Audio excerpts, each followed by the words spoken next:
ദൈവത്തിന് സ്തുതി. പ്രഭാതകിരണത്തിലേക്ക് സ്നേഹവന്തൻ. ഭാഗം 1809.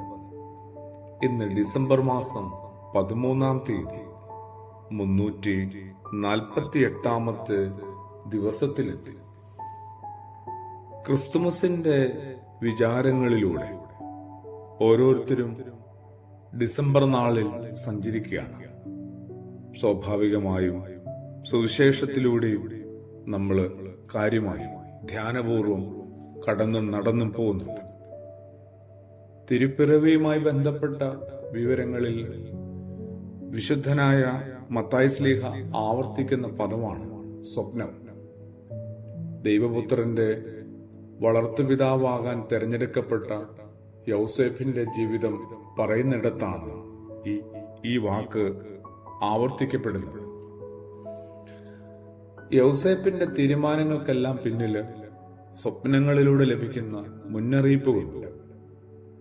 ആദ്യ 2 അധ്യായങ്ങൾ തന്നെ യൗസേപ്പ് എന്ന പിതാവ് 4 സ്വപ്നങ്ങളാണ് കാണുന്നത്. അവയെല്ലാം ദൈവിക സന്ദേശങ്ങളും നിർദ്ദേശങ്ങളുമാണ്.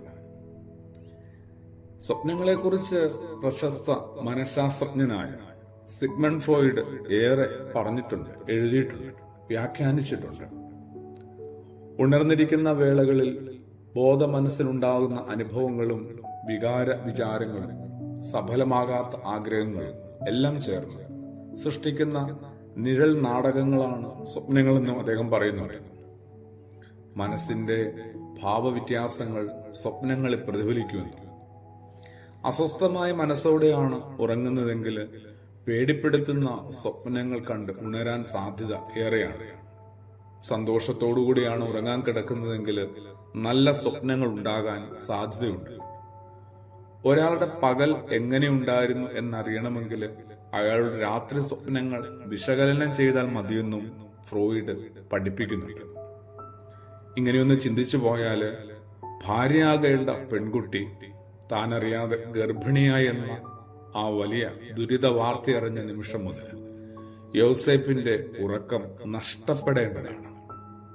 അഥവാ ഉറങ്ങാൻ കഴിഞ്ഞാൽ തന്നെ ദുസ്വപ്നങ്ങൾ കണ്ടാണ് അയാൾ ഞെട്ടി ഉണരേണ്ടതുണ്ട്. എന്നാൽ മറ്റേതൊരു ചെറുപ്പക്കാരനും ഉറക്കം കിട്ടാതെ അസ്വസ്ഥനായേക്കാവുന്ന ഈ രാത്രികളിൽ യൗസേപ്പ് സുഖമായി ഉറങ്ങുന്നു എന്നതാണ് ഏറെ വിസ്മയിപ്പിക്കുന്ന കാര്യം. തന്നെയുമല്ല, അദ്ദേഹം സ്വപ്നം കാണുന്നത് മാലാഖമാരെയാണ്.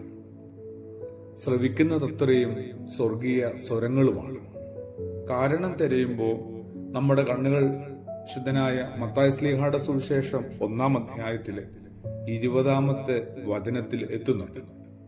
യൗസേപ്പ് അതേപ്പറ്റി ആലോചിച്ചുകൊണ്ടിരുന്നു.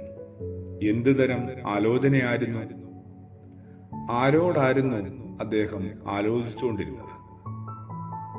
എപ്പോൾ മുതലാണ് ദൈവവുമായിട്ട് എന്റെ സങ്കടങ്ങളും ദുരിതങ്ങളും ഞാൻ നേരിടേണ്ട വിഷമഘട്ടങ്ങളെയും കുറിച്ചൊക്കെ ഒന്ന് കാര്യമായി ഗൗരവത്തിൽ, സ്വകാര്യതയിൽ, നിശബ്ദതയിൽ ആലോചിച്ചു തുടങ്ങുക. പ്രാർത്ഥനയോടുകൂടി. ആമേൻ.